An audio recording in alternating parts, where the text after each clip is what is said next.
Let's talk about the force that silently shapes your entire life. Your beliefs.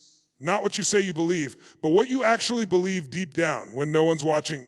That inner script you've rehearsed for years. The one that plays automatically every time you're about to step into the unknown or challenge yourself.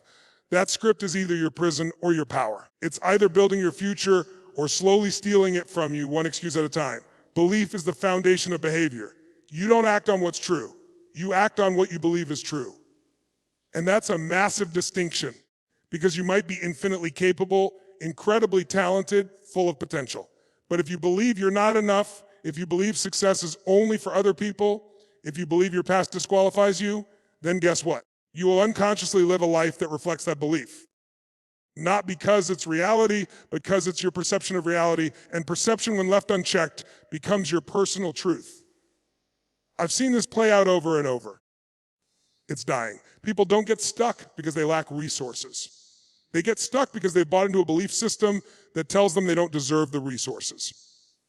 They don't try because they've already failed in their mind. That internal thermostat, the one controlling what you believe you're worth, it's set so low, you keep subconsciously sabotaging anything that would turn up the heat.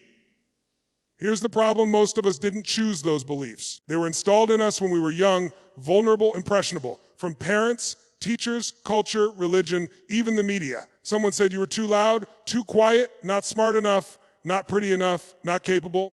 And at that moment, especially if it came from someone you trusted, you didn't just hear it, you breathed it in. You made it part of who you are.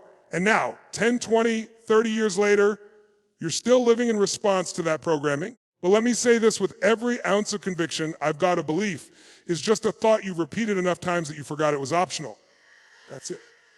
That's not sacred. It's not fact. It's habit. And the moment you challenge it, the moment you examine it under the light of truth, it begins to lose its power over you. Think about the beliefs you're carrying right now. Are they expanding you or shrinking you? Are they fueling your growth or feeding your fear? You've got to stop and ask, who gave me this belief? And do they have the results I want in my life? Because if they don't, maybe it's time to return that belief to sender. There's a reason I'm hammering this point. Because if you don't address the root, if you don't challenge the belief system, you'll just keep rearranging the furniture in a burning house. You'll keep switching strategies, setting goals, trying hacks and habits and motivational quotes. But deep underneath, if the belief is, I'm not worthy, nothing's going to stick. Because the unconscious mind will always bring you back to the identity you believe is safe. Your brain is wired for survival, not success. It craves certainty. It fears risk. It wants to keep you alive, not fulfilled. And if you don't train it, if you don't consciously rewire those belief patterns, it'll talk you out of greatness every time. It'll whisper, stay small, stay safe, don't get hurt again. But here's what it won't tell you, that staying safe actually what's killing your spirit. So how do you break free? First, awareness. You can't change what you're not aware of. Start noticing the thoughts that show up when you're about to stretch, when you're about to launch the business, ask for the raise, speak your truth, or walk away from something toxic. What do you hear? That voice. That's your belief system talking. And it's your responsibility to interrogate it. Second action. You don't think your way into new beliefs. You act your way into them. When you consistently take action that contradicts your limiting beliefs, your nervous system starts to recalibrate. You prove to yourself that what you feared wasn't fatal. And slowly, you build a new identity. One rooted in evidence, not fear. Every time you take the mic, show up to the gym, hit publish. Say yes to the opportunity. Despite the shaking hands and pounding heart, you're writing a new belief. One that says, I am capable, I am worthy, I am ready. And eventually, that belief becomes stronger than the old one. This isn't just personal development theory. It's neuroscience. The brain is plastic. You can rewire it through repetition and emotion. Every breakthrough you've ever wanted lives on the other side of a limiting belief you've never challenged. But here's the powerful part. You don't need permission to rewrite that script. You don't need someone to validate your worth before you take action. You just need to decide. Decide that you're no longer available for stories that keep you small. Decide that your past does not dictate your identity. Decide that your belief system will now serve the vision, not the fear. You are not your thoughts. You are not your emotions. You are the awareness behind them.